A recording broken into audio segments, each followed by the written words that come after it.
What a bully! Scott Arfield! He's been threatening that recently, and all the Burnley players run to the Darwin end. Burnley win the next ball. It's Rory now. On the outside, decent. Barnes! He got it! Ashley Barnes with it! What a cross from Rory! And there was Ashley Barnes! And Burnley leading the derby. Obviously quickly finds Benson in space at the byline. Can Burnley get a goal here? Back for Brownell. Saved by the keeper. Burnley won it to the end.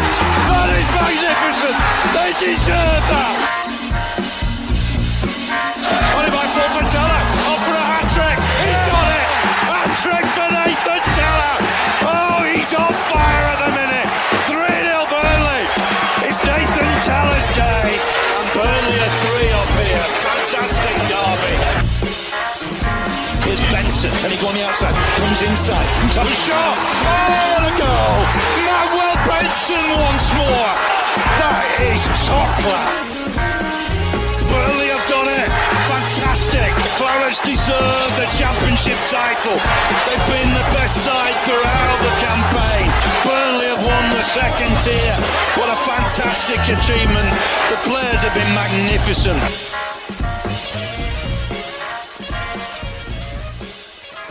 Yes, hello and welcome back to the latest instalment of the Turfcast podcast full-time show with me, Joe Redmond, after a effing brilliant turnaround yesterday, which means that the Clarets have 1.5 feet taken a giant step towards the Premier League with yesterday's win. Obviously, it's not over. I'm not going to sit here and say it is, but yesterday feels like it was huge. It feels like we're all but there. We just need to get it over the line. And if we weren't playing Sheffield United next or at any point in this season, I would think we are 100% there.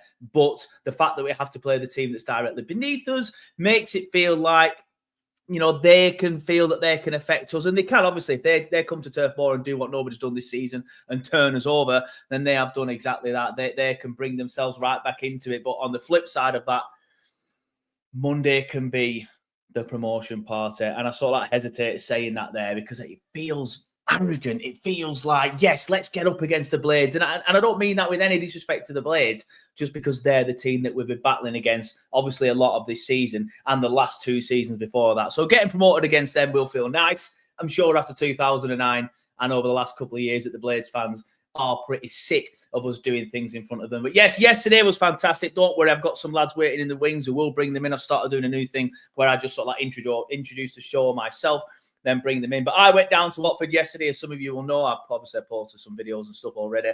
And wow, what an absolutely great away day it was. It felt like in that first half, it weren't going to be like that.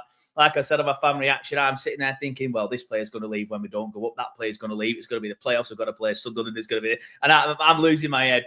But obviously, thankfully, we turned it round. Thankfully, we got the win. And wow, what an away end that was, by the way. And it was absolute scenes when Josh Brownell scored that winner in that away end.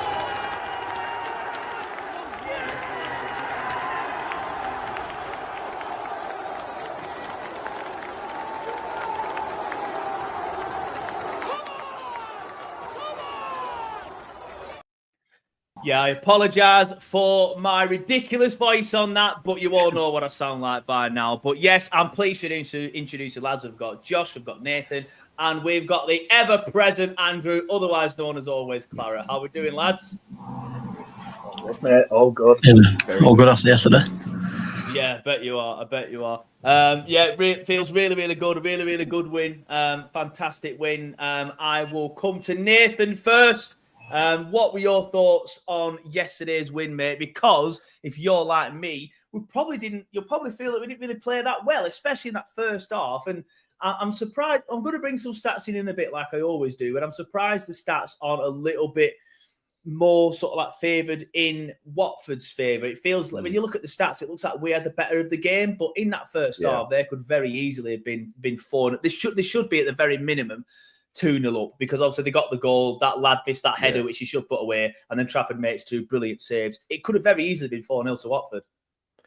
Yeah, quite comfortably. I was watching the first half unfold, and it were I wouldn't say we're worrying, but you're thinking, oh God, here we go. It's just going to make this running just that extra bit nervy, not taking the chance to put the pressure on, Blades and Leeds towards the evening. But we looked really disjointed in the first half. We looked a little bit like, I wouldn't say, I don't know, the nerves got to us, but it felt like the nerves got to us. That, that's what it looked like. It looked like the lads knew that they were in a pressure cooker game, and yeah, they just play within themselves a little bit, which was, I won't say disappointing to see, but it was unlike, usually when the chips are down, this team sort of like steps up a little bit and takes the game to a team straight away. We just didn't really do that. So Watford had the better start. They got the early goal, and yeah, it wasn't the most thrilling of first half. We just looked all over the shop. I thought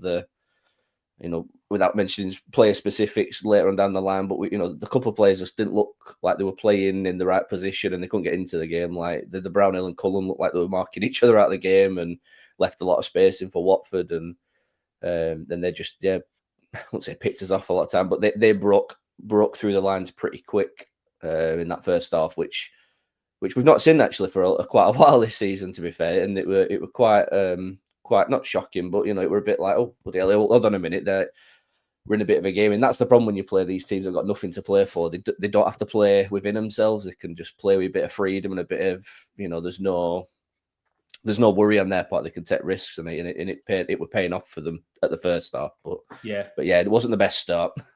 Yeah, no, I agree. And like I said, I do feel like we could have been 4-0 down in the first half. But get your comments coming in. We'll come to Andrew and Josh in a minute, get their thoughts on the game. But as always, I like to read out some of the comments, especially the ones always people whinging that I'm late. When every single week now, I make sure I'm on time. I pressed it bang on 17:30. You lot, I'll never please you over you. But Martin, it's good to see you in the chat, to be fair. John, it's good to see you as well, also complaining that I'm being late. Muzz complaining that I'm late. Glenn, Coventry fan Glenn from the Sky Blue Hub says, beat the Blades on Monday, please, mate. We will do our very best, but not for Coventry. Nothing against Coventry. But we are obviously ready and waiting to get promoted if we do that. Ginger Ali's in the chat. Evening, mate. He says, afternoon, Clarets. Paul as well. God's sake, you lot are just bullying me now. That's the stage that we're at. You're just bullying me. Oliver's in the chat. He says, Super James Trafford in goal. Completely agree, mate. He was superb yesterday. As Nathan said earlier, we will get onto individuals and stuff in a little bit. Ross says, Watford away always seems to make for a fantastic result. Only downside was one steward not letting me take a sausage roll into the stand due to health and safety concerns. Absolutely love that. Andy Duckworth's here. Evening, Andy. Where is Joe? Says Ginger. I mean, mate, come on. Tony says, are we all ready to bring the noise on Monday, Clarets? Definitely, mate. We really do need to make it a great atmosphere at the turf. It was a good atmosphere against Norwich, so we know it can be done now. We know it can be done. Mila's in the chat. She says, champions again, ole, ole. Lee Greenwood says, been looking forward to this. Thank you for sending your first ever fan reaction in yesterday, Lee. And thank you for the video of the second goal. Absolutely great video, mate. Paul Holt says, massive win yesterday. Massive limbs after each goal at the end of the game, mate. It genuinely was, especially when that second goal went in. Like, probably my favourite away end of the season, maybe. Blackburn's always good. You expect Blackburn to be good. Coventry were good as well, actually, to be fair, thinking about it. Twin Cities is in the chat, fair enough. He says, I'm enjoying entering the era of Dark Zian. Fleming has learned to hold his own and then some. Yeah, I'll get on to something that he did yesterday. We'll talk about the red cards and stuff later on. Sam M says, could have watched the whole game again. It's for the time it's taken for this to start. You said that at 5:34, mate. So even if I hadn't gone live at 5:34, that's a little bit of a lie. Martin Patterson's in the chat. He says, massive win yesterday, mate. Definitely. Chris Heslop says, a draw is a good result against them on Monday. Pal, just don't lose. That's the main thing. Thing is, Chris, while I agree, because obviously if we draw there and then obviously we win at QPR, even if we draw at QPR, we won't be mathematically there, but we will be all there. We've got ourselves into a position now where we can afford to lose. Like, I'm not even nervous about this game anymore now, because I know that if we get beat, yes, it will put the cat amongst the pigeons a little bit, but we're in a position where we can go on and we can win that game. Nice Redmond shirt, says Joe. That's signed by cousin Nath himself, by the way. That says Redmond on the back for him, not for me. There's a Watford fan in the chat, says, I support Watford, but hope you stay up next year. Thank you, mate. Appreciate that. But good to get your thoughts on the game as well, mate, from a Watford perspective. I'm surprised we've not seen a red card yet, says John. We'll get on to them in a bit, mate. But yeah, keep your comments coming in. Really appreciate them. Good to meet everyone coming up yesterday. And one last thing before I move on to Andrew, I'm just going to quickly refresh my YouTube page. We are currently on 4,998 channel subscribers. So if you're watching this and you're not subscribed, please hit the subscribe button and get us up to 2,000. Them days are long gone. 5,000. We're just 2 away. And if you're already subscribed, then just hit the like button because, yeah, that really does help the algorithm. But Andrew, we'll come to you next, please, mate. Obviously, we've already had Nathan's thoughts on the game. What are your thoughts, please, mate? Yeah, I think I completely agree with Nathan. It took us a little bit to get into the first half. I thought Watford, to say that they don't have anything left to play for this season, I thought they were probably one of the better sides that we've seen up to now. Obviously, like you say, it can happen when you've got nothing left to play for. Yeah. These can be banana skin games. But I honestly thought, the first 20, 25 minutes, they were the better side. And like I said, the best side we've come up against at this point of the season. And, they scored that goal, and I thought it's the first time this season where I've not been confident that they're not going to go and score a second. And then, obviously, like Zed, we'll get into individuals later, but Trafford makes one of the best saves I've ever seen. And we managed to go down the other end and equalise. And that sort of, for me, that lifted myself. I don't know what it was like in the stands, but for me, that felt like a bit of a turning point in the game. And then it would just get ourselves to our time level and then, come out as much as we could second half. And I think, obviously, we've got the goal and then the 2 red cards. They've just killed the game dead. But yeah, I've said it before and I'm saying it again. It's all about the results now. The performances don't really matter. It's just getting the results. And I'm so looking forward to Monday now because I can't wait to hopefully get it done. Yeah, completely agree, mate. And on the flip side of us wanting to beat Blades, if we beat Blades, I mean, I have no issues with this at all. But there's a Leeds fan in the chat and he says, "Hi, Joe, just do the job versus Sheffield United." Obviously, Leeds will play at 3 o'clock, I think it is, on Monday at home against Stoke. It's a guaranteed win. Leeds are going to beat Stoke, but I'm not bothered about Leeds anymore. I think that, like you said, just get the top 2, then focus on the title in the last couple of games, hopefully. But we obviously will be doing Leeds a favour if we beat them. The stats on your screen there, Josh. I'll come to you. I will have to unmute you now, Josh, with some issues with Josh's microphone. It's very, very loud, so I do apologise for that. But Josh, it's weird, isn't it? I'm looking at the stats there, and I like stats, and I always bring them into these debates because I think it paints a picture of how the game went. But I'm completely flabbergasted, and to be fair, the red cards will skew it a little bit at how much in favour for Burnley these stats are, because I think for the first at least 50 minutes it were pretty much all Watford. Yeah, I'm kind of the same. I feel like it was mostly Watford for the first 20, 25 minutes, and it's probably one of the first times this season I've kind of panicked thinking we were going to go in 2-0 down. I mean, I get we don't go 1-0 down often, but it was still a bit of a shock to the system. Yeah. And I think I can imagine there was a few stern words in my change room at half time because we were second best. But yeah, in terms of them stats, I would have given it more to Watford, just because I don't know what were going on, but it's like we couldn't get going in a way, and then that goal goes in, and then things start to happen, but not enough for us to get going. And us at home missed our equaliser because we were still showing Trafford's save. So we didn't even know it had gone into like another 2 minutes afterwards. So, but yeah, and then you could tell the minute our equaliser went in, the lads kind of went, like, we can crack on now type thing. We actually played a lot better football going on from there. But yeah, I think we needed that. I want to say conceding to Watford like that wasn't a bad thing.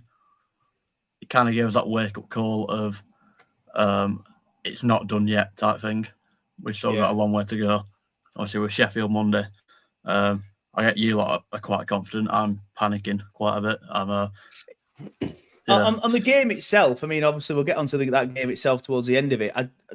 Sheffield United are more than capable of coming to Turf Moor and beating us. Like, I know nobody's beaten us at Turf Moor yet this season, and Sheffield haven't been Sheffield United. Sorry, before any Blades fans in the chat get offended, and I can understand why you get offended by that. To be fair, and just now that we've given ourselves a position where we can lose the match and still be okay, like people love that, Nathan. By the way. that looks so cold and lovely, mate. I'm sat here with a brew. The fact that we have now given ourselves a chance to be able to lose that match and still go up. I'm not as that game was being billed as a playoff final in the sense that the winner of that would go up. That's not the case anymore. We can lose that match and still go up. We can lose that match, draw against QPR, beat Millwall, and then go up. Because thanks to Blackburn the other day, Millwall will probably have nothing to play for now on the last day of the season. But I do actually, before I move on, they are your they are your past maps for yesterday. On the left-hand side is Watford, on the right-hand side is Burnley. And again, it paints a picture to me that I wasn't expecting. But just to sort of like go back to what the guy who sends me these said, basically, these are the starting 11. So as soon as the sub is made, this changes, if that makes sense. However, the people that stay on the pitch, it still calculates the data and still creates a pass map and an average position for them. So the guy who created them said, Watford's is up to the 75th minute, but I think the sendings offs are skewing both maps. So it's still calculating the actions of the players who stayed on the pitch, who would naturally go forward or backward as a result. Edwards' position is still a good marker to show how high we were trying to play, though.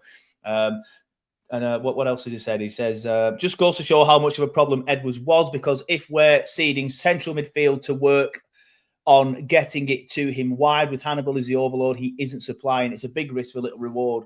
So fortunate to have Anthony. And again, we'll go on to individuals in a bit, but I brought these in as well because, Nathan, I want to ask you, because you did mention slightly, and Andrew agreed with you, when that first half, we looked like, and I agree with you, we looked like the team that was nervous. We looked like the team that, as you said, you didn't want to say the pressure had got to us, but I think that's exactly what it looked like. I think the pressure would get into us. Watford had nothing to play for, but I would say leading into this game, I would rather have a team that aren't playing for anything in Watford than a team who are battling for their lives in Cardiff, which is, of course, who Sheffield United played. But I think yesterday showed that it can work both ways, can't it? And Watford did look like a team that didn't have any pressure on them and knew that they could go out and play freely. Yeah, I think Parker. I think I saw what Parker did. He was trying to set up that midfield to be a little bit tighter and a little take up a lot more space, because Watford had they might not have like the best midfield, but they've got a really strong and big and athletic midfield three. So I think he was just trying to protect that midfield space. But in terms of doing that, it meant that we couldn't break any lines that quick, because our two central midfielders in Brownhill and Cullen were just sat near each other. So the usual passing sort of pattern seems to be centre half, one into Cullen, and then the other one tends to go into Brownhill, then out wide. But Brownhill was always, as you can see on that pass map, Brownhill's virtually stood next to Cullen most of the game. So it seemed to cut off that chain of pass, which meant that we had to go wide quite a lot, which Marcus Edwards were on the ball quite a lot, and he didn't really do much with it.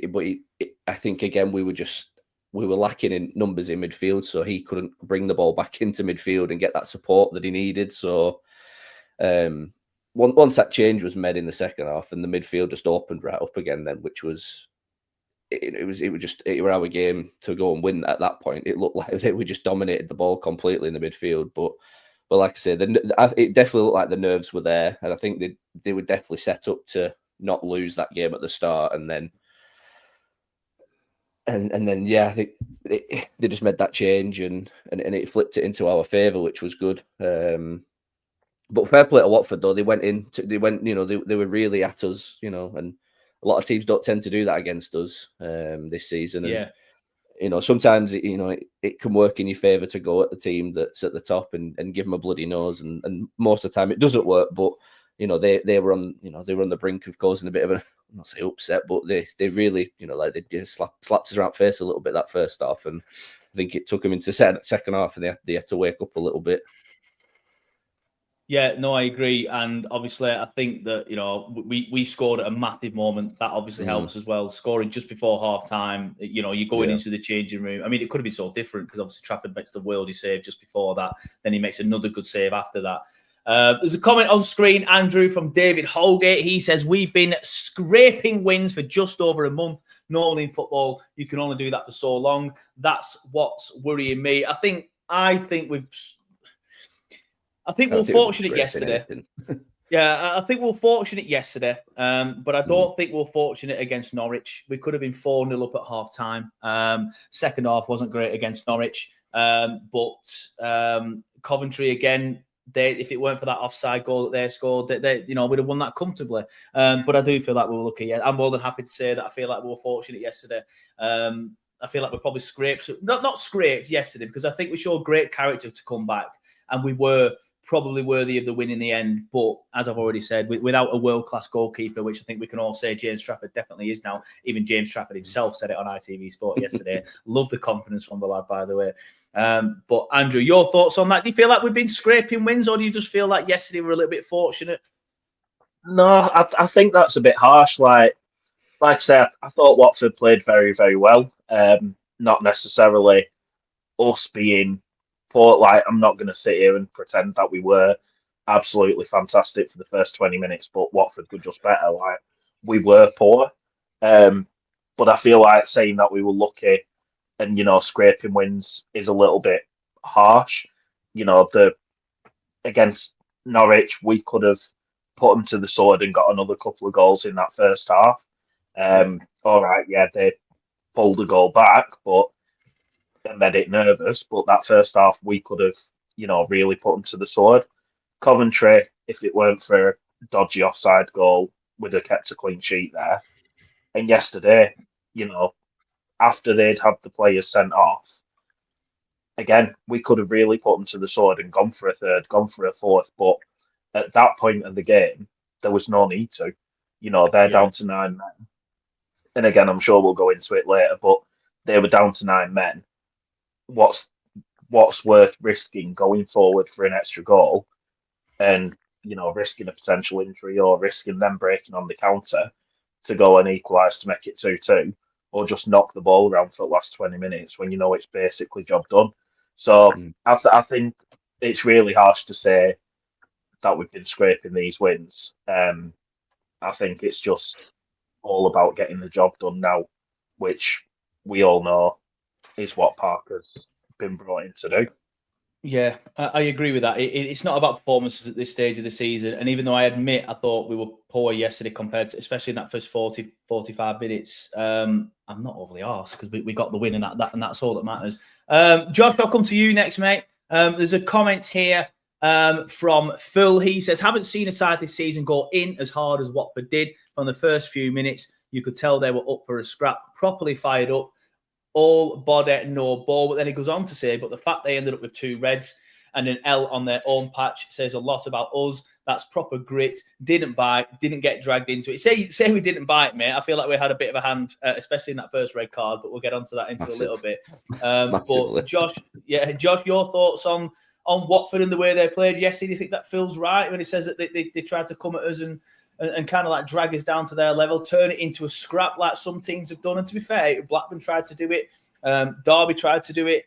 To be fair, there's been some times where I've ended up with 0-0s against teams and stuff, but there's been a lot of times where these teams have tried to turn it into a scrap and we've rolled our sleeves up and managed to get the win, haven't we? So again, that shows how determined we are and how much character we have as a side.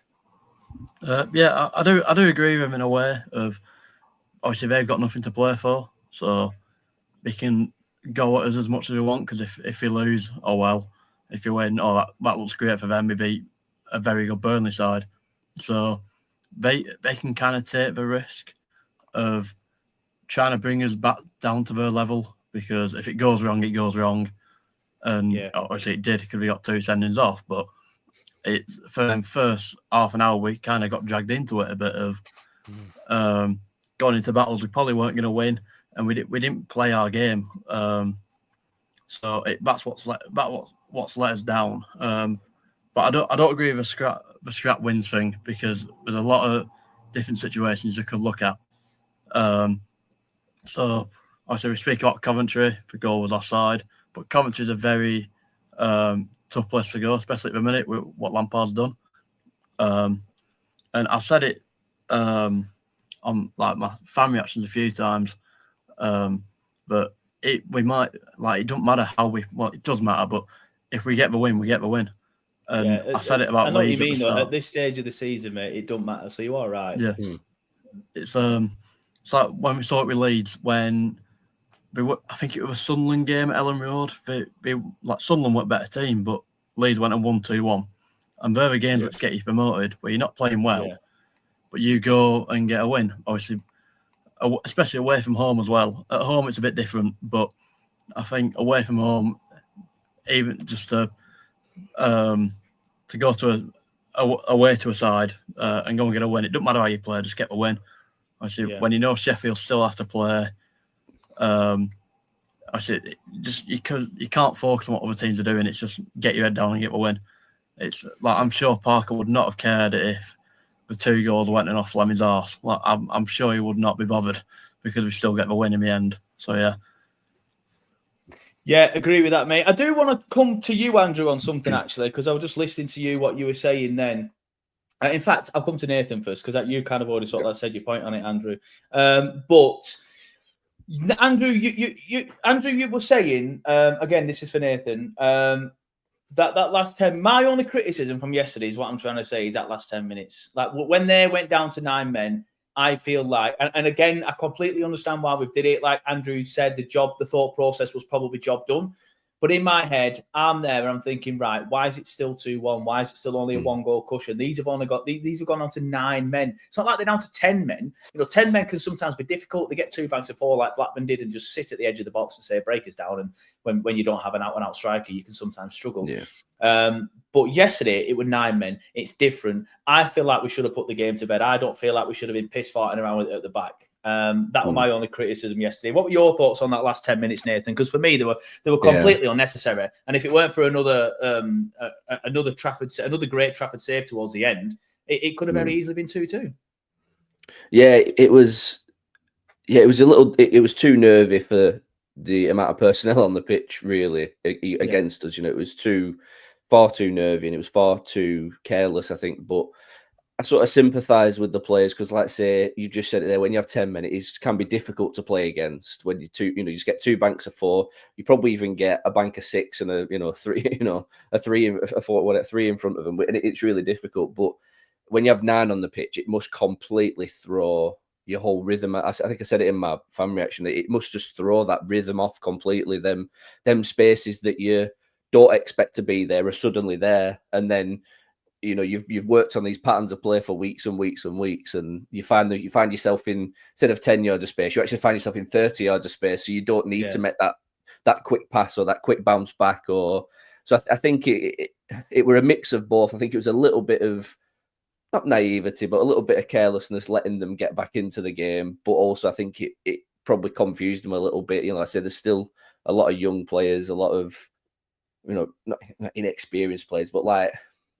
Players that are a bit eager and a bit happy on the pitch, aren't they? And which is always a positive when it going well. But if you've got playing against 9 men, it can be a bit weird, I think, out there. And I think they just didn't know how to manage that properly on the pitch, which I don't know why you would, because you don't train. I don't think you might train with one on the overload, but I don't think you train with 2 on an overload week in, week out. You don't prepare for a team to completely capitulate like that and just get 2 men sent off. You might prepare for 1 getting sent off, but you don't prepare for 2. And I think we just didn't really manage to get and you could see that you can see the frustration in a couple of players. Like Egan Riley was absolutely fuming in the last 5 minutes. Like every time we were having to we're in the trenches for the last 5 with CJ, and every time he bailed us out, and he was straight up on his feet, absolutely flying into one of our lads, like screaming at him and throwing his arms at him, not in like a petulant way, just in like a,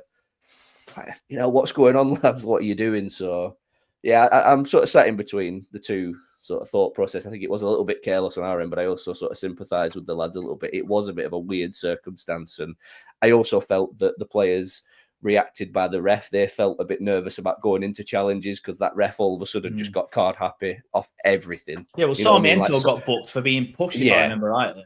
Well, he ran off with the ball down the line, didn't he? So he didn't necessarily kick it away, but he knew what he was doing. Sarmiento were running away with the ball to waste time, but he'd literally just touched the ball. It was his first offence, and straight away just card happy. So you could probably tell some of the lads were like, I don't want to miss Monday. I don't want to miss Monday. I don't want to miss Monday. Yeah, so maybe.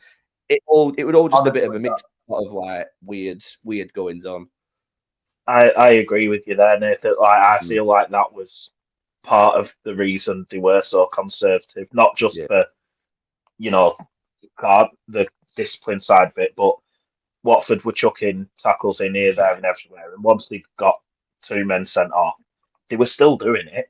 They were still chucking tackles in. They knew the game had gone. They knew they'd lost their heads. And for me, you keep going gung-ho when they're down to 9 men. Someone could have got stretched off. Someone could have got really badly injured. And we know as fans how massive Monday is going to be.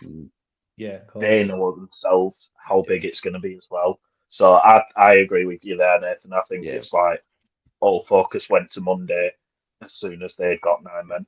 I do think we should have really stepped on them a bit more soon, especially when we went to 10 men. I think we really should have stepped on them, and you putting someone's boot on someone's neck. You really pin them back in there, but we just never did that really. But I don't know whether that's a manager directive, or again, it was that sort of, right, we've got the 2-1. I don't want to get injured. I don't want to get a needless card because this referee's dishing them out like Clinton's. So, they probably did just take the foot off the gas a little, not in a complacent way, just in more of a, let's just try and see the game out kind of way. Yeah, I guess when you look at that's probably a good way of looking at it. I would suspect that was the case, but again, I'm sitting there in the last 5 minutes when it's getting ridiculously nervous, and I'm thinking this is just unnecessary. We're playing against an average team with nothing to play for. We should have put the game to bed. But as John Robertson says there, it's been a season of not trying to kill games off. Plymouth were open to another 3 or 4 goals. Obviously, John's not happy with 5-0 against Plymouth. Watford, we could have put away. The discipline was excellent, though. Completely agree with the saying that the discipline was excellent. There was a comment here, and Josh, I'm going to come to you on this one, from Josh Swindles. Now, I'm not going to criticise the defending because it is literally the best defence that the Championship has ever seen. However, we have conceded 3 goals in 4 games now, which sounds ridiculous, and I'm even whinging at that. 3 goals in 4 games. But when you've been so class for so long, 3 goals in 4 games isn't great. And the goal we conceded against Norwich was avoidable. The goal we conceded yesterday was extremely avoidable. It was poor defending from a Burnley perspective. And I'm not going to criticise Esteve because he's fantastic, in my opinion, the best defender in the Championship, and I'm absolutely staggered to see some fans of opposition clubs see him have one bad game, and I'm not staggered by that actually, but they've seen him have one bad game and start criticising him and stuff. He's had what, in fact, it wasn't even a bad game. He probably just gave us 6 out of 10 rather than 8 out of 10 like he normally does, but he was poor for the first goal. Are you concerned about how we've been defensively recently, Josh? Josh on screen, by the way, the main Josh in the chat. In the Turfcast panel, should I say, not the Josh in the chat. The Josh in the chat says he's been conceding quite a lot, but I don't mind if we win. But is it becoming a concern, or is that just me being ridiculous because we've been so good recently defensively up until very recently? I feel like we look at obviously the 9 goals in however many games or whatever it were. I feel like because of that, we're always going to come back to it. And kind of go, well, hang on, we've now conceded this. We're always going to compare because of how good it was. But obviously, as we say, the Norwich one were avoidable. Yesterday were avoidable. It's a slight worry because I feel like it's not even like we've been defending badly. It's obviously for Watford one that was quite poor, but then it's one of them of I feel like it's not just coming from a defence. It's some possibly in the midfield maybe, and obviously I don't want to slate any players and all that lot, but it's a bit, I want to say, naivety because they know they're better than it, and because the pressure's on already. Sorry, Ginger Ale, I can't agree with that. The Trafford was at fault. For me, it was on players not getting out quick enough. Did Steve play a few people? Again, I've not really watched it back other than very quickly on here. But I saw a comment from someone on Twitter saying Steve played a few people on side. Put it this way, I don't know who was supposed to be marking the player, but whoever was supposed to be marking him had lost their man as well.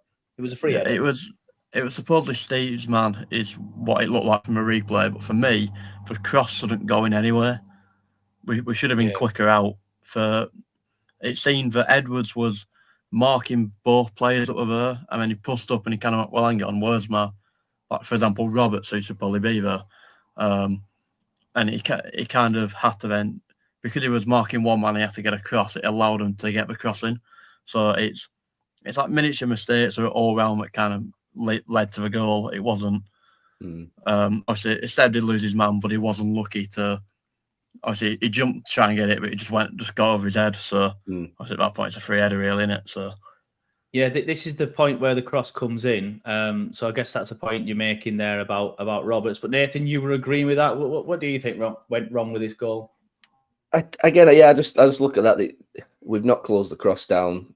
We should be stopping that at the first opportunity, or at least putting pressure on to maybe make him skew his cross. But yeah, I'm trying to think back on the goal, and looking at that line there, it just looks like we're just overcrowded in the box. We're not looking. Brownell's not looking behind his shoulder, which he shouldn't be doing in his own 6-yard box. And I mean, ultimately, I don't mind the header. I think you're an all right header. To be fair, I thought it was just one of them. It just gets enough on it, and I've changed the screen there. That's the moment there when the cross comes in, and the guy Steve's marking the lad next to Steve there. So I'm not sure it is Steve who lets his man go. He's just got Perez.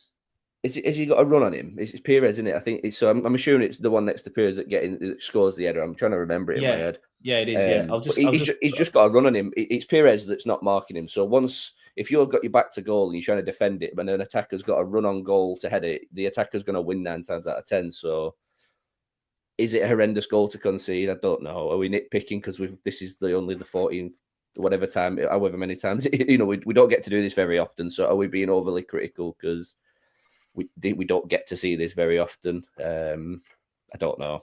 I think. He's just got a run on him. Yeah, he's got a run on him. There's not much you can do with that. It's Steve's backtrack. He's backpedaling. Yeah, it's Perez that's lost his man. He's just watched him go by. Yeah, but it's good set. It's good centre forward play from the man who Steve's marking actually, because he keeps Steve busy and then moves. Yeah, because look, Steve's there with that man there. So it's not Steve. People criticise. I didn't think Steve was great yesterday, if I'm being honest with you. But it's not Steve who's marking the lad that scores. It's Perez, and I think I agree. I think the main issue, looking back at that now, obviously I was very quick to watch it then when taking screenshots. I feel like the main issue is the cross. The fact that he's got look at that. That's where he picks the ball up. No one anywhere near him. That's when he gets the cross away. And then you've got the lad again looking at Steve and Perez. It's probably just good centre forward playing, like you said, that the lad kept Steve busy there as well. So maybe as a fan base we are nitpicking. But when I watched it live yesterday in the stand, I did think like, Jesus Christ, that's bad defending from us. I think that's the problem in it. We've been so good that any minor mistake, because I don't even actually think that's much of a mistake. I don't really see any mistake in that, to be honest with you. Yeah, I'm just watching it back on my phone here, and I don't see any mistakes in that. Only thing we're nitpicking on is that we need to nitpick on is the cross coming in. But how many times have we seen that ball come in and Steve and CJ have headed it away, or Trafford's come to get it? So, and I think it's a decent header actually. Now I've watched it back a few times. I think I think it's really smart centre forward play from the other lad who keeps Steve occupied and then blocks Perez's run to cover the runner in on the header. So. Yeah, again, I agree with that. We're nitpicking because we don't see this very often, do we? Yeah, so. And I feel like probably because of the way I felt yesterday when it went in, without seeing any replays and stuff, it's probably sort of like pushed me down the route of it's bad defending rather than it's good centre forward play. But Robert Darville says, I think over the last few weeks we've just returned back to a normal defensive record. We were never going to keep up the extraordinary levels the entire season. I also think we are being braver going forward. I agree with that, which is resulting in a little bit more space for the opposition. Dominic says, that's the one, mate, although I Didn't want to try and attempt spelling it. Oh, hold on. So that's about something else. Muzz Trucking says, Steve not looking at the ball. Leeds fan in the chat, he says, Leeds and Burnley, they've been the best 2 teams in the league, so we deserve to go up. The league table doesn't lie, mate. So I agree with that. If we're not both in the top 2 come the end of the season, then we haven't been the best 2. That's how it works. But so far, mate, I completely agree with that. Dominic, again. Twin Cities says, Steve should have won that header. Again, are we nitpicking there because he's running back? It just goes over his head, doesn't it? And he is a little bit off balance, I think, as well at that point. Andrew Turmoil says, with Edwards' arrival and impact to the team, the way he does, conceding more goals was inevitable. It's working, though. We always score one more than you, Vindaloo. Hannibal Medbury fan clubs is in the chat. What do you think of Hannibal's performance? We'll get on to individuals and stuff in a little bit later, mate. Hannibal, personally, I think Hannibal was okay. He wasn't as good as he was against Norwich, but he was absolutely fantastic against Norwich, to be fair. And Robert Darville said, Edward gets blocked while trying to close down the cross, but he was way too slow a few times yesterday. I agree with that. I didn't think Roberts had his best game yesterday. Let's come to sort of like the controversial decisions then, because there are a few Watford fans. And again, there's a Watford fan in the chat, so let me know your thoughts on the sort of like red cards, the yellow cards, or just very quickly, because I'm going to be a little bit braver on this bit because it's not a goal, so I'm not sure if it'll get picked up by the YouTube algorithm. I did it a few weeks ago and it didn't get picked up, so I'm just going to very quickly. And again, I think the European EU law, whatever it is, says that we can ignore that. I didn't mean to do that. We can use these sort of clips if we add something to it, and we're going to talk about it. So we're going to add something to it. So I want to talk about the first red card. And obviously, this is just after the restart. Obviously, he gets sent off just after we scored the second goal. Now, watch Fleming here. And I can understand why Watford fans will be a bit pissed off about this, but just watch Fleming here. The way he sort of like walks towards the lad, gets sent off, gives him a nudge, like get back in your own half, lad. And then he pushes him back. And if you watch, right, now obviously the referee's seen that. The referee's looking now. The referee's looking at it. So the referee only sees that bit. But at this point, the referee's kind of like just sort of like glancing around, looking directly at the centre taker there, it looks like, and not looking at Fleming and the lad that gets sent off for them. They're number 17. But you play it on a little bit. He gives a push. Now the ref's looking that way. Push. Falls on the floor. It's a red card. I understand it's complete shithousery from Fleming, and I love that about it. And another thing I want to show is literally just before it. Nathan, I'll come to you first on this, actually. But just before the red card happens, this is when he gets booked. So look at Fleming. Yeah. Or look at the referee there. There's having a little bit. So the referee books him. Then Fleming says, look at this guy. Keep winding him up. Keep winding him up. He points at him. So it works perfectly. And then obviously you've got Parker and stuff there. How's that screen still going? There you go. But really shithousery from Burnley. We knew to wind him up. Yeah. We knew it to get him sent off. And that's exactly what happened. Yeah. Well, when I was watching it happen, I was like, that's brilliant. I watched it all unfold on TV. I could see he got booked. Sissoko having a right old moan at referee. He walked all the way back, even before that. He walks all the way back with the referee to centre, and he's just giving him credit. I don't know what he was moaning about because the goal looked pretty fine to me. I don't know if there was a bit of blocking off or whatever, but anyway, But then he's obviously said something to the ref, got a dissent. Fleming's heard it, and you can see him straight away telling the other lads, "Look, get on him, get him." No one does that, so he just follows him over to the other side of the pitch and just goes, "I'm going to give him a little prod and see if he reacts," and it worked perfectly. You know, for an experienced player like that, Sissoko, the captain as well, to drop a ball like that, it's really shoddy. And like I say, fair play to Cleverley afterwards. His post-match is just like, no complaints from me on that Reds. Like, he just said, no complaints whatsoever. It's just absolutely stupid. But I think the real star of the highlight has to go to Fleming. I think he's absolutely brilliant. And you can only see that there's only one person he's like that from this season. Because he's not picked that up at Millwall, has he? So, you know. In fairness, as well, I know. Watford. In fairness, like I know Watford fans have complained, but like Fleming gets booked as well. So you know, Fleming gets booked for his shove, and then is it Sissoko or whoever it is who's like launched him? Like the ref's only done it fair to book both of them for the shove. Yeah, Fleming's done very, very well to wind him up to do that. Like he has done well there, but you know, you can't shove someone like that and not expect to get a yellow card. And it's just moronic to do it 30 seconds. Yeah, and it's literally just been booked as well. I didn't realise at that point that it'd just been booked because I didn't even realise it'd been sent off. I just saw Fleming on the floor, and then the referee gets the red card out. So the fact that it's just been booked and to then go on and push him, I don't understand what the Watford fans are complaining about. I genuinely don't. It's the most blatant the most blatant double yellows that you'll see. I don't really understand the issue.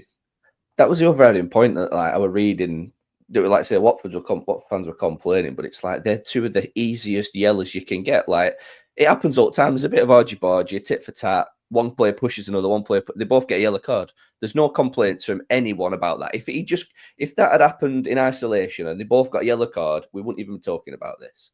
Yeah, we wouldn't even remembered it. We'd be going back, I don't remember Fleming getting booked, but the fact that Fleming's been clever enough to read that and jump on top of that is actually really, it's really, really good to see. And it's stuff like that can, like say, carry you over that line. You need them extra 1%, don't you, of little bits of extras. And Barnsley was always good at that. He might not have offered a lot footballing wise, but he always carried you, whether he slowed stuff down or carried you up the pitch a little bit. It was, it was good to see. I enjoyed that a little bit, to be fair.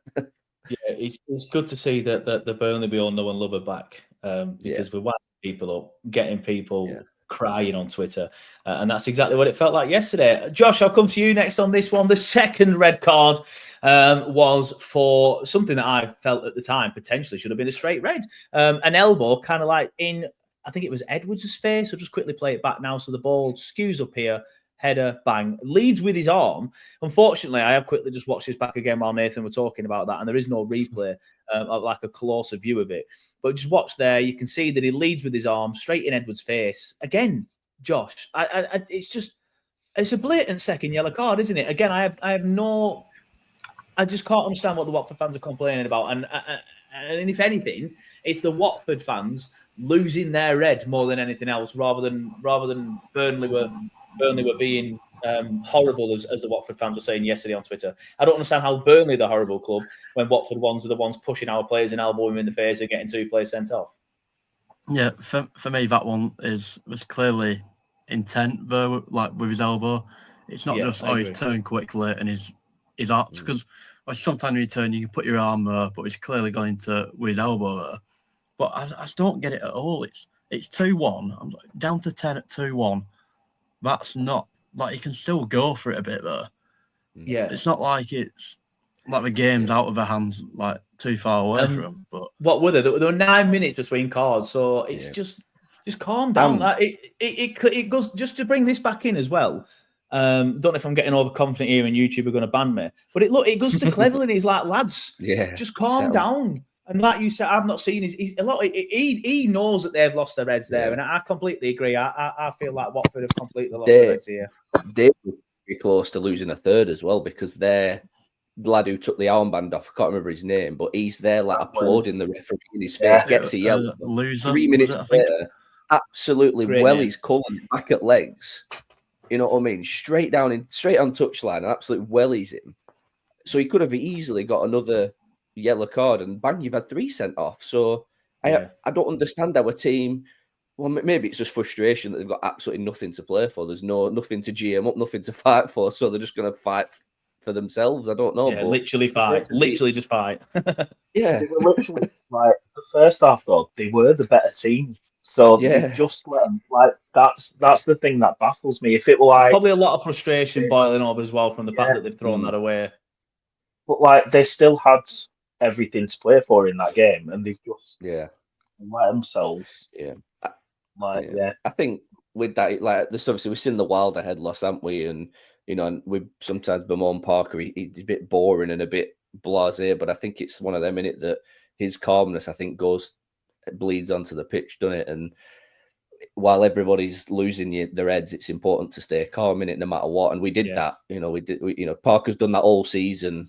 No matter when we're all losing, when we're all losing our heads at him, or everyone else is losing, he's staying calm and he's like, no, we know the script, and and the play. It's obviously bled onto the pitch with that, because they managed it really well. To be fair, and it could have been a game that really lost control and could have took a couple of silly tackles. It could have easily been an injury.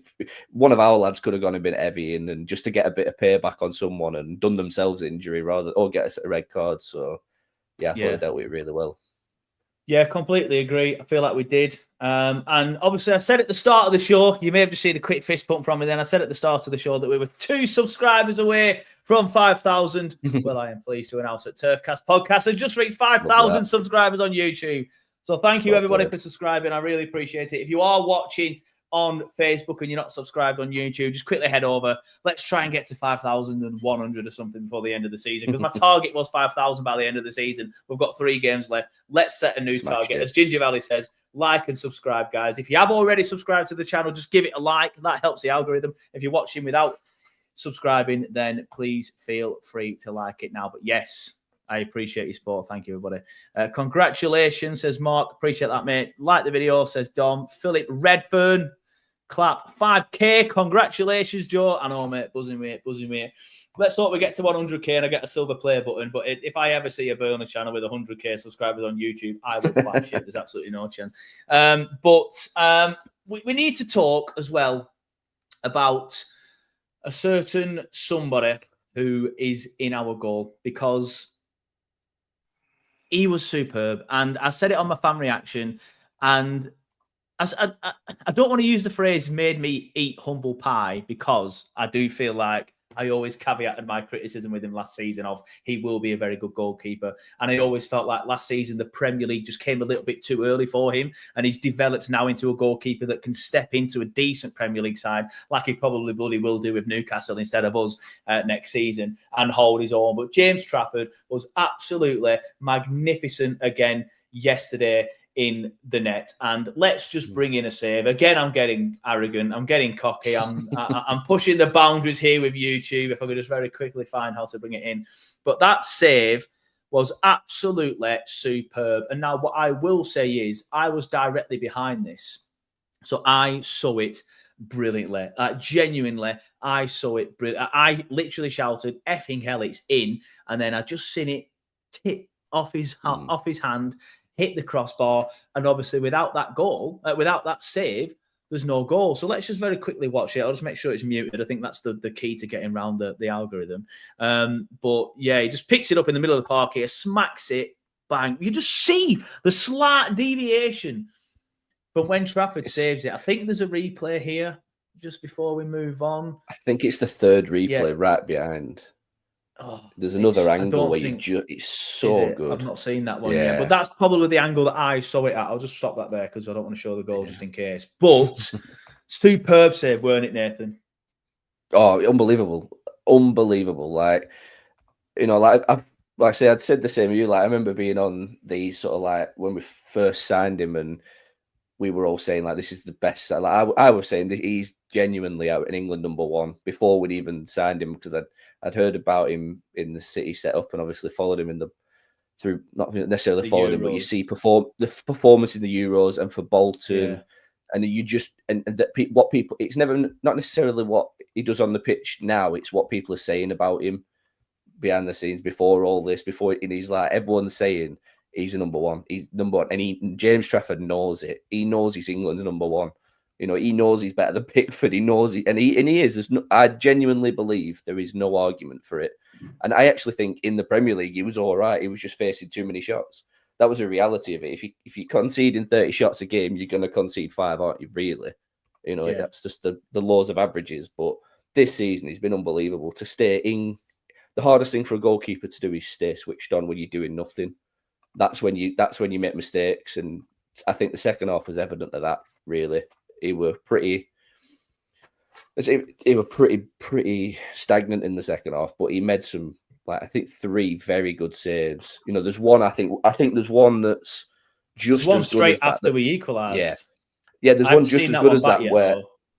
He hits it and he sort of scuffs it a little bit, so it bounces right in front of him and just kicks up, and he adjusts himself. And I actually think, personally, that's a better save, because that's almost like an instinctive camera. You know, it's like a player smashing a volley into top corner, in it. Like, that's, you know, don't get me wrong, that is a very, very, very, very good save. But the other one where he's reactive on the bounce, but he's done it out of nothing. He's not even having to pay attention, and No, he's been unbelievable. You know, and if he doesn't win Player of the Season, I would be astonished because we've had the best defensive record, and you know, part of that comes down from your keeper. And I think he's been head and shoulders this year. And I think he probably will win it just as sort of an FA PR exercise, if I'm being honest with you. I don't really believe in conspiracies, but I think he will end up with that trophy in his hands. Just as a PR exercise, just to say that he will be replacing Jordan Pickford in the next 12 months. I would be happy to put a bet on, even though I'm not a betting man anymore, but I would be happy to put a bet on he starts a game in the World Cup for England coming up in America. That would be my bold prediction. I think he's going to have a great season next year, whether he's at Burnley or he's at Newcastle or wherever, but he will start for England in the World Cup in America. That's my bold Pete prediction. Griffin says, I think he will put 5 million on his. I think he put 5 million on his price tag yesterday. It's a bold prediction from you, Nathan. But I think personally, he may well do. But I think personally, this World Cup's Pickford's last World Cup, and then the shirt is Trafford's. I did some filming with Betfred recently, and I said the same thing. I'm sick of arguing with Sheffield United fans about who's better, him or Cooper. Like it's Trafford all day, and I think it's an absolute disgrace that him and Cooper are even in the same sentence. He is just so good. Cooper doesn't save that yesterday, in my opinion. Vakas Jakub, great name, love it. Spectacular save from Traff, completely agree. John Ingham said Trafford won us the points on Friday. Do you think he will stay for next season? Second part of that sentence, mate, is a no. I'd be very surprised. Andy Duckworth says best game for us. Brighton away was good, but this save, higher bar, and the game mattered. We just need to keep ordering now, says Oliver. Dominic Hall says, I must be going blind, but I still can't see him touch it. What about that one for you there, mate? Surely you can see the touch there. He definitely touched it, mate. I love Trafford. What a humble guy he is too. Sorry, there you go. Thanks, Joe. What a save, he says, does Dom. Michael says, the Sheffield United lad saying Cooper, the best keeper in the Championship, as he only cost 2 million. See, that's just irrelevant, though. That's completely irrelevant. And my argument with this is, and I've been trying to find the stat on my screen. Here it is. Right. So Sheffield United fans always say to me that without what I can't remember the argument now. Sort of like the only reason why that we've only kept the same amount of clean sheets that we have is because of the defence. It's not just the defence, and I'm sick of arguing that, because if you look at the stats, and I will just very quickly bring the stats in for you when I get rid of that, bring this in, share that screen. XG prevented, goals prevented. James Trafford is the highest on that list. He's prevented 12.7 goals. So with these sort of things, you round up, it's 13 goals. Victor Johansson is next. Jamie Cumming is next after that. Then you've got Connor Hazard. Then all the way down there is 5.2 Michael Cooper. So this is nonsense. The fact that that's what I mean. It's just utter nonsense. Yeah. The fact that the only reason Cooper still has to do more, he still makes more. That's proof that he doesn't. And look at the goals conceded as well. I mean, to be fair, 31 for Cooper is still very good, but Trafford 14. That bit you can argue, say yes, that is to do with the defence, not just the goalkeeper. But the XG prevented is solely down to the goalkeeper and nobody else. And for me, the debate's ended. James Trafford is the best Cooper. Keeper. Cooper miles off Trafford, and Cooper is good. He is, Andy, and I completely agree with you. And I would genuinely have him at Burnley next season if Trafford leaves, when Trafford leaves. But I'd also maybe look at somebody like Johansson at Stoke as well, because of the stats I've just showed you, really. Higher goals prevented from probably much less shots. I'll tell you what we're going to do. I want to get onto individuals because there's been a few comments earlier on, and Josh, I'll come to you first on this one. A lot of people have been criticising, and I did it yesterday in my fan reaction as well, criticising Marcus Edwards. But a few people have been saying to me, like Josh says here on screen, the other Josh, not my Josh, not that Josh belongs to me, not the Turkcast Josh, the Josh in the chat. He said Edwards has been poor for a few weeks. Has been poor for a few weeks now. I don't think he's been poor for a few weeks. I think he's looked tired in some games. And I don't feel like he was great against, was it Bristol City or Norwich? I can't remember, but I don't feel like it was both. And I don't feel like he was great yesterday. I feel like he wasn't great at tracking back yesterday. There was a lot of lazy passes in the first half. Some brilliant touches, but just wasn't getting past his man as much. Like the amount of times that we'd ping it cross field, like CJ ping it to him, he'd bring it down brilliantly. And then normally you're expecting them to go on and beat his fullback, and he never did. and he'd always stop a little bit short and then try and pass it and then lose the ball. I do feel like he was a little bit poor yesterday. And again, I don't want to be the show that constantly criticises players, because I feel like that's the reason why the club probably hate Turfcast, because there have been some points where, listen, I call a spade, and that's how I think we have built a good community here at Turfcast, is because if somebody needs to be criticised, I will criticise them. I don't just blow smoke up their arse, but I also don't want to look like I'm victimising any individuals. But yesterday, I do feel like Edwards was quite poor. What are your thoughts on that, Josh? It's one of them. I feel like I agree with. He looks tired because he's having to do a lot of work. Because a lot of games he gets doubled up on. Yeah, I agree with that. But that's also good in a way, because it brings Jadon Anthony into the game, and I feel like that's why Jadon Anthony's been fantastic since Edwards has come in. Yeah, because obviously I also feel like Roberts could help him out a bit more, because it's a defender and a winger marking Edwards every time, so it gives Roberts more space sometimes, and obviously it brings other players into it. Like Hannibal, it's helped Hannibal out quite a bit, because Hannibal can run into the space then. But remember, Edwards wasn't really playing at Sporting when we signed him. Yeah. So I feel like that will play a part.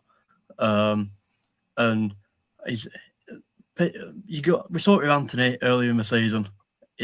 People go through patches where we don't have a better games. We struggle sometimes. Obviously, Watford are a very physical side, and if he's because he was getting a few kicks into him yesterday, which won't have helped, because he expects the challenge every time. But yeah, I feel like it is just the minutes he's playing just catching up to him a bit. But obviously, if we get promoted on Monday type thing, then he probably won't start against QPR, because he gets a chance for a rest. But we know it's a bit Phil like the on bench screen now doesn't think he starts against Blades. But while I agree with Phil's logic, he's clearly looking a bit tired. I feel like it'd be silly to drop him against Blades. And I want to bring a comment back on screen as well. I'll come to you next, Nathan, from Andy. Despite him not playing well, he did still have a massive role in the win. Obviously, he put the ball into Roberts, I think it was, who flicked it over to Hannibal. Hannibal puts it back across for the assist, Brownell. So even when he's not playing well, this is why he's on the pitch, because he's a big moments player, and he still has these big moments, and this is why we're scoring more goals since he's come in. Yeah, that's the beauty of having Edwards. He's got that, say, aura, because I hate that word. I think it's such a social media buzzword, but such a college student word, isn't it? Yeah, I know, but he has that thing. An opposition player has to be wary of him, because Edwards wanders, he stands still, and he's, again, I've said it before, but he's had it thrown at him in the past, but he moves like Messi, he models his football like Messi, where he just stands and lets the opposition worry about him. If a player stood still, an opposition's going to go, do I go near him because he stood still, or do I leave him because he stood still? And I think they have to always be caught. And then anytime he gets the ball, he's being doubled up on, because he's that sort of player that can go and beat two men. But I also think that as well, that the pass mark you put up earlier, like, he's so high up the pitch that he's been told he offers to a different dimension, even he's, when he's not playing well. Yeah, Parker is telling him to stay high, not necessarily to be a lumpy out ball, but just to be high, drag the players up, drag the other team up the pitch as much as possible, and it works. It does work. Whether he scores, he's not going to, just because he's not scoring every game or assisting every game, don't mean it's not working. It doesn't mean it's not working. It is working, because it brings Connor Roberts up. It lets Hannibal get the overlaps in behind. Hannibal does that all the time. He always gets in behind and in front of Edwards, which potentially takes one of the two lads that are marking Edwards to move away from Edwards and open up that bit of space, and it did that for the second goal. They had two men doubled up on him, so I made an overlapping run that freed that extra space so he could jink it, play the ball in, so it's all a chain effect, a knock-on reaction. But like I say, I agree with Josh what he said. I think he's getting used to a championship schedule. Like, the schedule isn't like that in Portugal. It's a lot slower. The tempo is a lot slower over there. It's not as physical, and you're not playing as many games. Like, we're playing 2 a week here, and I think it's probably he's not had a full pre-season with us for one, and it's probably a shock to the system. But no complaints from Edwards for me. I think he's been a wonderful addition, and I personally think it has not dragged us over the line, but it's let us move into that next year. It's revitalised us, hasn't it? Yeah. It's what we've been asking for. 100%, 100%. And even though I agree, he wasn't great yesterday in a lot of moments, he still had a big part to play in the goal. And like you said on the pass map, he offers us something else. Andrew, I'll come to you next. I've seen shouts on Twitter, not in the chat at the minute, but shouts on Twitter of people saying if we go up, they don't particularly want to sign him, even though we have to because there's an obligation. So we're not going to debate that. But as Nathan says, it's ridiculous, that sort of comment, isn't it? He's just offered so much to us this season, and for people to say they don't want to sign him is just ridiculous, isn't it?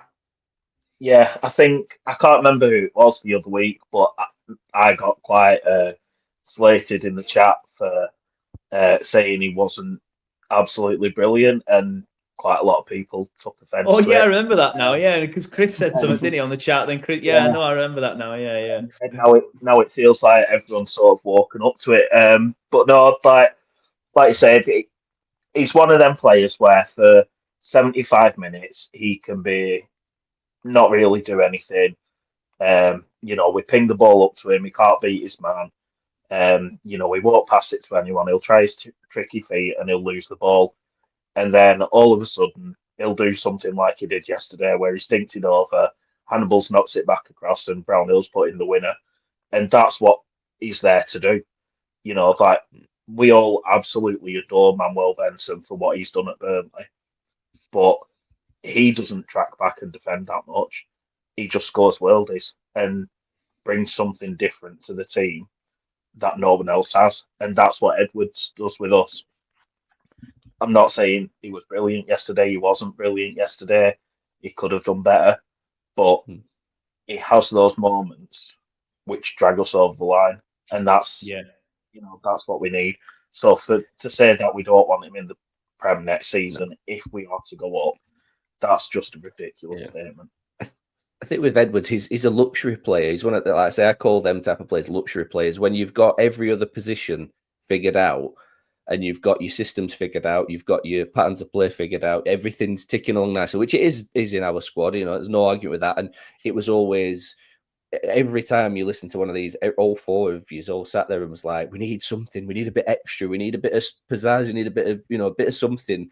That's Marcus Edwards. He's your luxury player. He's your, I'm going to do something that no other player can do or wants to do, or is, I'm going to go against my manager's orders and do what I want to do. And, and he's a luxury player. Now, whether he can be as effective in the Premier League, I don't know, but I'd rather have him in the Premier League squad than not. So he's just, like I say, he's a very good player to have in your squad. And he's got something to prove himself, because he's sort of a Premier League outcast, as you were. He's one of these players that never quite cut it and ended himself in sort of foreign, wilderness. So I think he's going to have something to prove, which is going to be good for us in the long run. Yeah, Bradley Roberts says Edwards in the Premier League is a different animal. Even Messi couldn't cope with the intensity of the Championship. I do feel like Edwards is one of them players that will suit the Premier League very, very well. Not to compare him to Lyle Foster, but in a similar way that Lyle Foster is more suited to the Premier League than he is the Championship. I feel like Edwards will be brilliant for us next season. Icky Punk says he has played in the Champions League. Of course, he's good enough for the Prem. Definitely agree. I'm due on the Blades Ramble at 7:00. So if any of you want to go over there, and Duckworth, I know you're in the chat, I know you like Jimmy and stuff. So I will start looking at getting it wrapped up within the next 10-15 minutes or so I can do that. But of course, before I do that, let's look at the league table. We will be doing man of the matches soon. Don't put them in the chat just yet. We'll come to that in around 5-10 minutes. But Josh, I'll come to you first on this one. All three of the top teams in the Championship won yesterday. So it's as you were. Leeds top on 91 points. Obviously, they've got the better goal difference than us. Just 9 now. We did claw it back a bit. Obviously, I'm only joking. I think it was 9 anyway, wasn't it? Obviously, it would have been 1 goal for us, 1 goal for them. So 91 for Leeds, 91 for Burnley, and then Blades 5 points behind. So it's as you were. But yesterday's win felt massive, didn't it, mate? And it felt like we are 1, if not 1.5 feet in the Premier League. Obviously, hopefully not Championship. Blades have got 1.5 feet in the Championship. But looking at that, Josh, how do you feel about it? Do you feel we get it done? Do you feel Blades come roaring back with an impressive win at the Turf on Monday? How do you think it's going to go? Well, we know Sheffield have to come and play on Monday. They need a result, which might suit us a bit better. because if they're going to have to play more openly, because I think obviously they just need to win, really, don't they? I mean, it's a different story for them, and it's probably not good enough for a draw. So they're going to have to come and play, which could easily suit us a lot more. With, for example, Hannibal, like with his intensity and stuff like that, the energy he brings. But I feel like we do it like we went to their place and played them off park and on Boxing Day. They didn't lay a glove on us, did they? We contained them so well. They were very poor in that game, I felt. And obviously, we're so hard to beat at home. But yeah, I feel it sounds very something Parker would say. If we play our football, we'll be all right. If they have to take a risk, we don't. We can play how we need to play. So yeah, I feel like we will do it, but I'm still very nervous. So I won't lie. Yeah. Lee Greenwood says, even if they do win, we still only need 4 points. He goes on to say, I don't think they will, though. I agree. Like I said at the start of the show, obviously we've got more viewers now than what we did earlier in the show, but I feel like that I'm not nervous about this. Obviously, I want to win. It could be the Burnley promotion party. If we win that match, we are in the Premier League.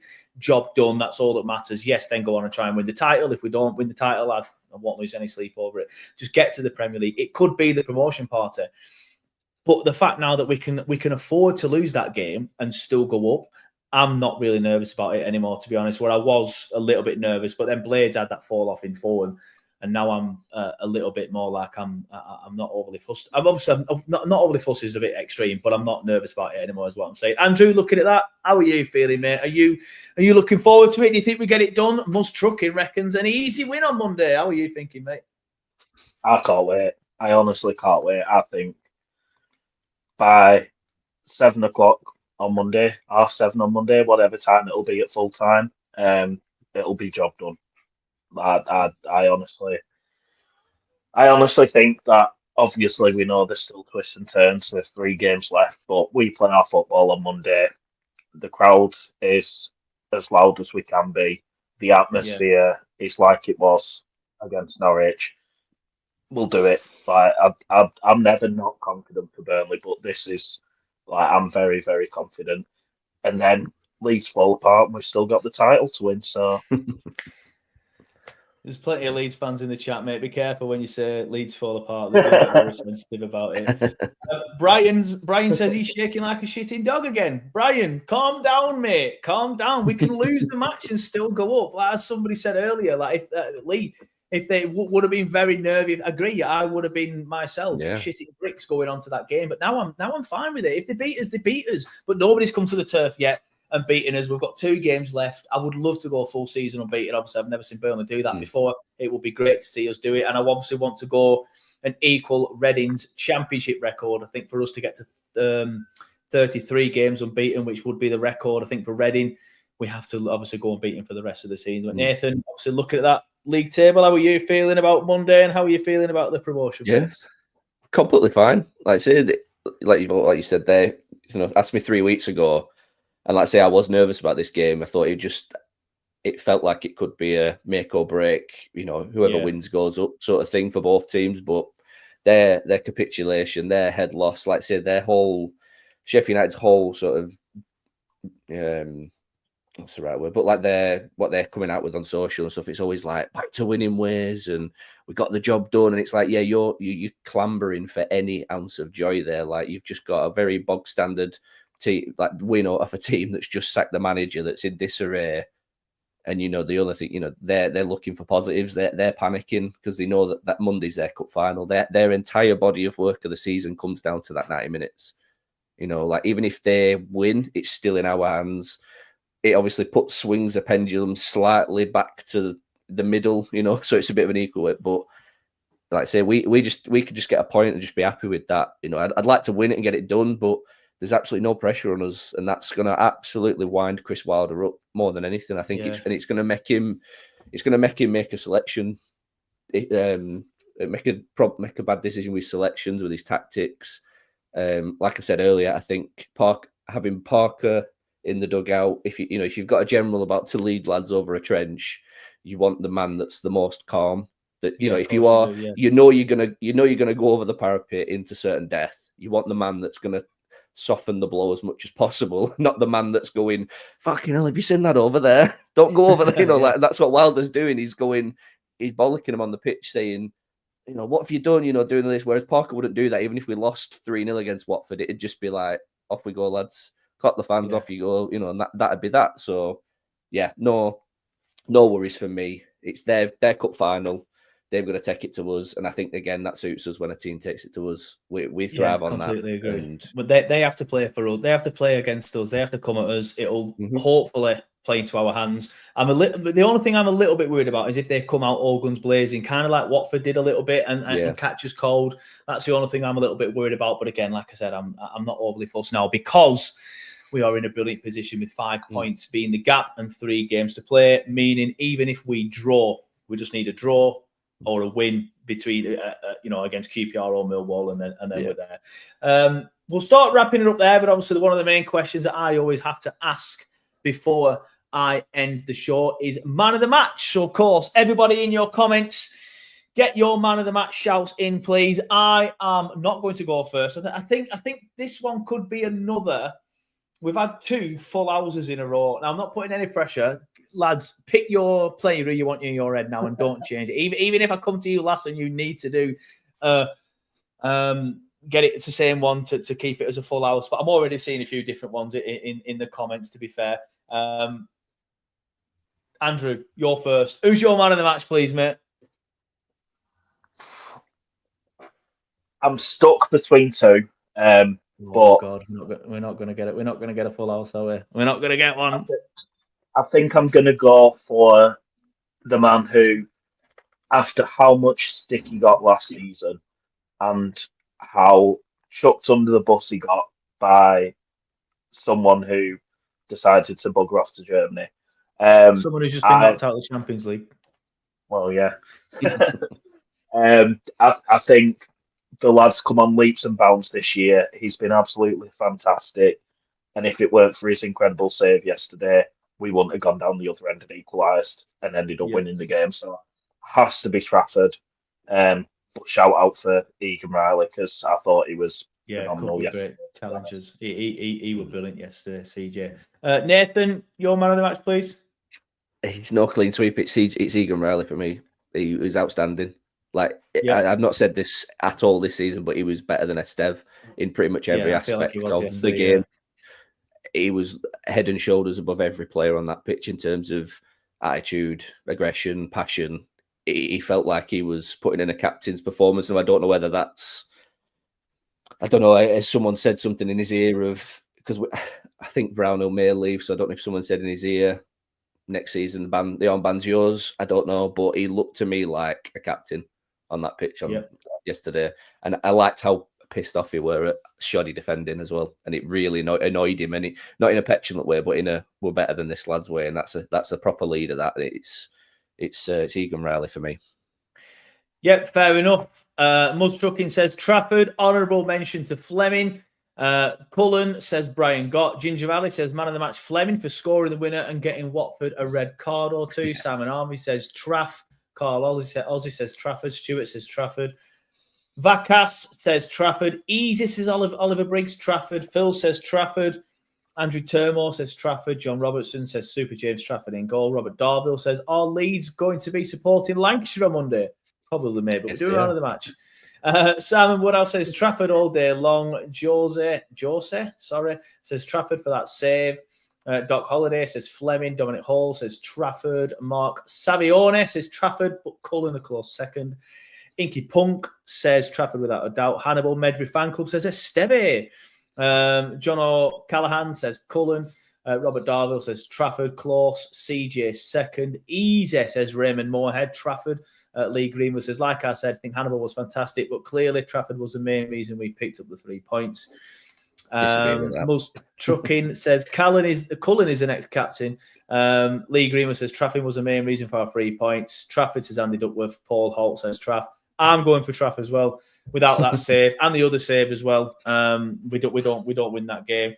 If that goes in, which it was doing, then obviously the game's probably out of reach at that point. But the fact that he makes that save which obviously gives him confidence. And then we go at the other end of the pitch and score. The whole game changes in that 30 seconds.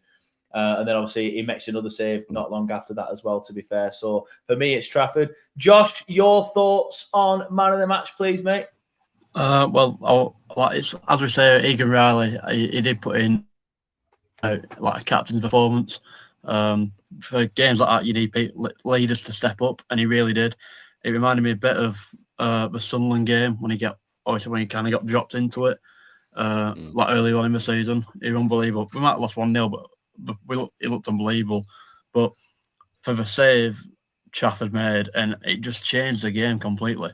We looked so much up for it after he made that save, as if we suddenly got our confidence back of we can go and obviously we did go and equalise, but we can go play the game at them now. So I have to go for Traff, and obviously the save he made really late on. I won't lie, I thought that was in, but the save he made. I've still not the seen that one back yet, if I'm honest with you. At first, I thought that hit a load of bodies on the way through. I didn't realise Trafford had saved it until someone sent me I thought it hit Trafford and went in from there. So I had a panic for a solid couple of seconds. But yeah, I'll have to go with Traff. He was unbelievable yesterday and really proving his worth. So yep, fair enough. So, just to caveat the CJ thing again, I think he makes a couple of game-saving challenges as well. So Trafford's making game-saving changes. CJ's making game-saving challenges, and it's good to see CJ virtually sets up the first goal as well. By the way, cross ball pass. He's so good at that, isn't he, CJ? Yep, he's so good at that ball. We saw him do it quite a lot yesterday as well. Obviously, a lot of them went towards what's it called, Edwards as well. Matthew Corbett says, "Gutted I'm late." Well, Matthew, if like Matthew, we're going to start wrapping the stream up now because I need to go and join Jimmy at Blade Ramble. He says, "Gutted I'm late." If like Matthew you have joined the stream late, don't worry. When I press end stream, you can watch the stream back at your leisure, on YouTube and on Facebook as well. It's not just Matthew that was late. Phil Tricks Wilcott said it as well. He says, "Sorry, I'm late. Can I catch up after the stream is finished?" Becoming a catchphrase. Yes, of course you can, mate. But also, not just that as well. Obviously, the podcast will be up as well. I'll put that up tonight, so it'll be there. I normally say for your morning commute. If you're commuting on Easter Sunday somewhere, then you need to look at some life choices that you've made.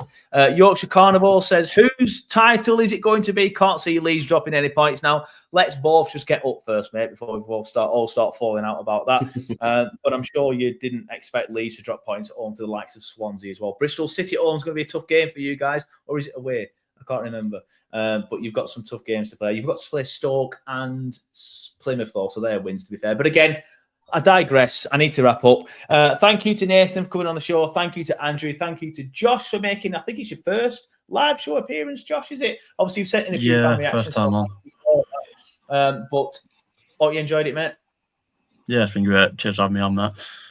Yeah, no worries. John says, "Joey, is Jimmy doing your preview show?" Yes, I'm going to try and do a live tomorrow morning with Jimmy. I normally do the pre-game show, pre-recorded, obviously, but with the quick turnaround, it probably needs to be done live to get it done and get it out and then get the podcast out. So apologies for the YouTube channel members that normally obviously get the pre-game show live, not live, on early release. We won't be able to do that this weekend, but it will be great to have it back for the QPR match. But thanks everybody for watching. Thanks everybody for listening.